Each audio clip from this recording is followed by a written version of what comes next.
Halo teman-teman, Assalamualaikum.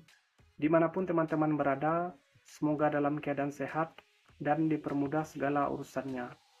Di video kali ini, saya ingin mengajak teman-teman semua mendengarkan informasi terbaru tentang Timnas Indonesia jelang menghadapi kualifikasi Piala Dunia ronde ketiga di channel Gulf yang berjudul Hati-hati, dia lebih mengerikan dari kalian kira. Asia ingatkan Cina tentang Erick Thohir. Jadi, sebelum teman-teman mendengarkan informasi lengkapnya, dibantu like dan subscribe. Kalau sudah, mari kita dengarkan informasi lengkapnya.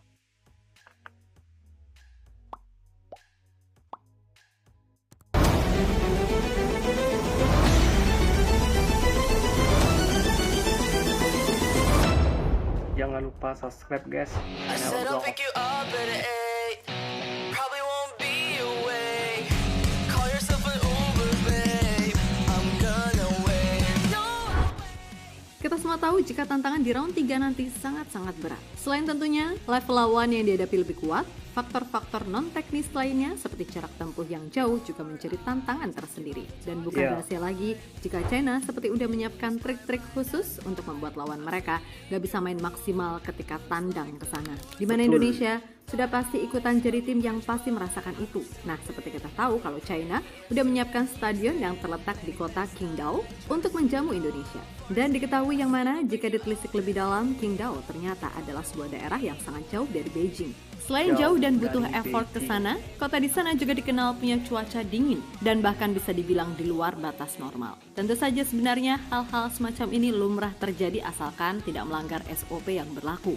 Namun sepertinya China ini lupa kalau Indonesia sekarang punya sosok Erick Thohir yang di dunia sepak bola gak usah diragukan lagi pengalamannya. Dan seolah sadar akan hal itu, negara-negara di ASEAN seperti Malaysia, Vietnam, dan Thailand coba untuk memberikan peringatan kepada China untuk tak menyepelekan sosok ketua PSSI yang satu ini. Karena di satu sisi Pak Erick sendiri menegaskan kalau ia nggak akan segan-segan memberikan pembalasan lebih kepada China atas apa yang akan mereka lakukan ke timnas Indonesia.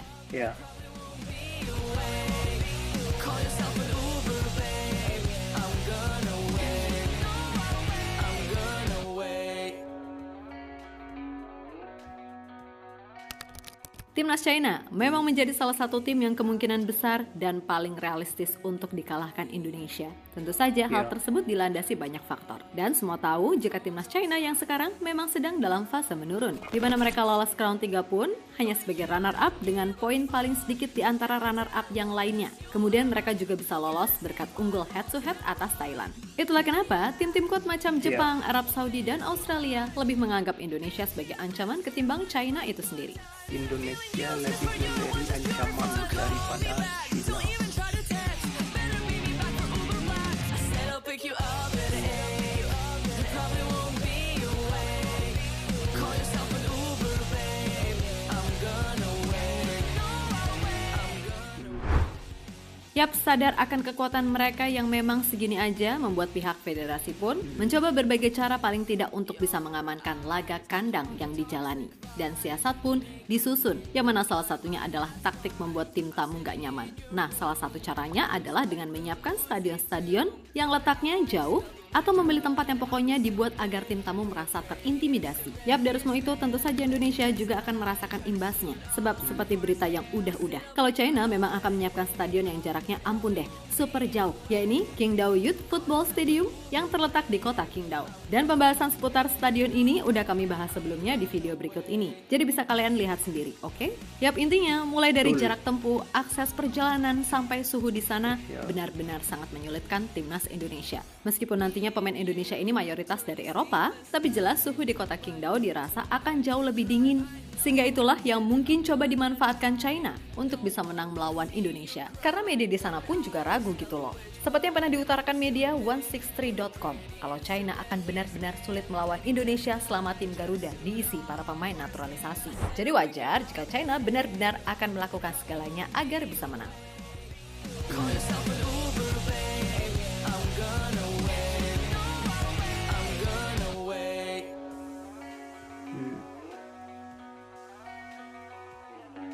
You think I don't know when you're lying. You're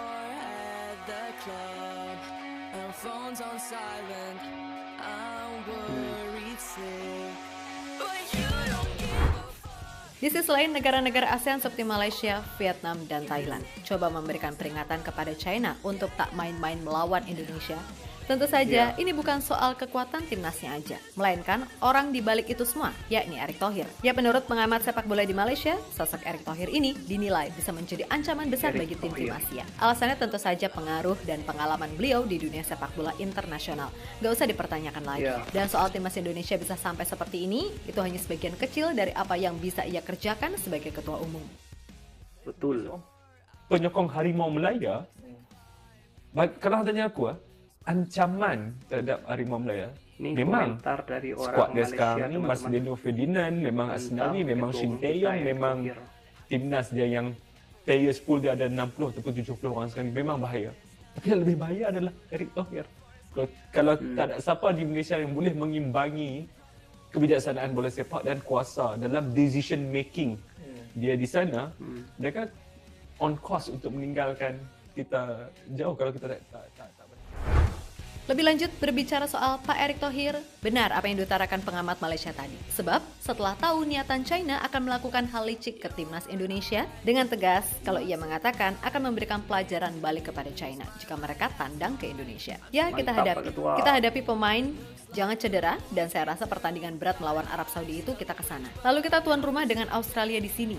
Ya, kalau kita bisa mencuri poin di 2 game ini, luar biasa. Dan habis itu kita berat lagi, harus terbang ke Bahrain, itu hampir 17 jam. Lalu ke China, tiba-tiba kita ditaruh di kota yang 6,5 jam dari Beijing.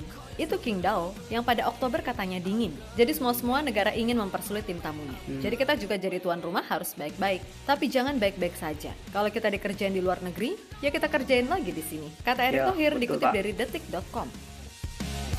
Need you during a sleepless night, but you're too high to drive. I know that if I'm gonna die, no one will see you cry. Thought I smelled the witch, but I go stupid for a pretty Instagram year span. Planning this night, try to suit up for a scam. I said I'll pick you up at 8. Ya, berkaca dari apa yang dikatakan Pak Erick, memang sekilas terkesan bercanda. Tapi bercandanya Pak Erick tahu sendiri kan ya, tiba-tiba datengin Argentina ke Indonesia, terus U19-nya besok main lawan Argentina lagi, bestian sama Presiden FIFA, dan lain-lain. Itulah kenapa selain ASEAN, bahkan beberapa negara besar di Asia pun gak berani menganggap remeh Indonesia, karena salah satunya ya faktor Pak Erick Thohir ini. Seperti saat beliau marah besar usai tim U16 Australia dianggap melakukan pelecehan dengan selebrasi provokatif ke tribun Indonesia. Di sana kelihatan banget kan Pak Erick ingin membalas Ya, Australia faktor ketika Erick main di round Thohir. 3 nanti. Itulah kenapa legenda mereka yakni tim Cahill mewanti-wanti semua elemen timnas Australia buat waspada. Begitu pula Roberto Mancini selaku pelatih Arab Saudi serta Hajime Moriyasu selaku pelatih timnas Jepang. Timnas Jepang.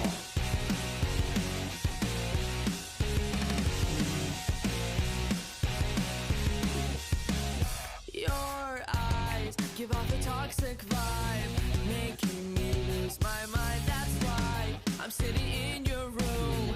Looks like Lil Uzi Tomb. Thought I smelled the witch, but I go stupid for a pretty Instagram year span. Planning this night, try to suit up for a scam. I said I'll pick you up at 8. You probably won't be awake. Call yourself an Uber, babe. I'm gonna wait. I'm gonna wait. Yap, terlepas dari apapun, intinya Pak Erick gak akan diem gitu aja ketika timnas Indonesia disepelekan atau dikerjai. Dan merujuk pada reaksi netizen, banyak yang menyarankan kalau saat menjamu China, mainnya di Papua sekalian aja deh yang jauh. Tapi kalau dipikir-pikir, itu juga akan merugikan pemain timnas Indonesia. Karena jangan lupa, pemain kita juga habis OTW jauh dari Eropa.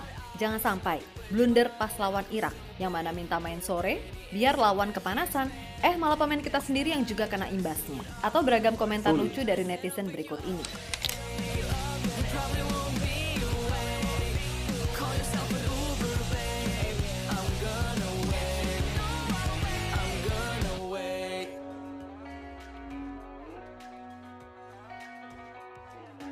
You think I don't know when you're Main di lying. Papua, hotel di Aceh. Boleh. And phones on. Nah gimana? Kira-kira mana nih yang paling kocak? Emang netizen kita tuh paling bisa ya kalau suruh saran ngerjain lawan, ya kan? Betul. Tapi yang pasti, apapun situasinya nanti di laga tandang, entah itu lawan China atau tim lainnya, pasukan Garuda nggak boleh jiper dan harus masuk lapangan dengan mindset menang. Tentu saja sembari menunggu itu, mari sama-sama berdoa aja. Semoga di sisa waktu yang tinggal 1 bulan lagi, Indonesia udah bisa dapat pemain diaspora baru yang levelnya udah grade A. Atau minimalnya Martin Paes dulu lah dikelarin. Pokoknya kita semua berharap yang terbaik untuk timnas Indonesia. Dan soal China, ya udah tunggu aja kejutan dari Pak Erick Thohir. Oke? Tahu kan beliau gimana? Kalau udah mengucap ya berarti itu bukan omong kosong. Tunggu kejutan dari Erick Thohir, timnas Cina. Jangan macam-macam dengan timnas kami yang punya Erick Thohir.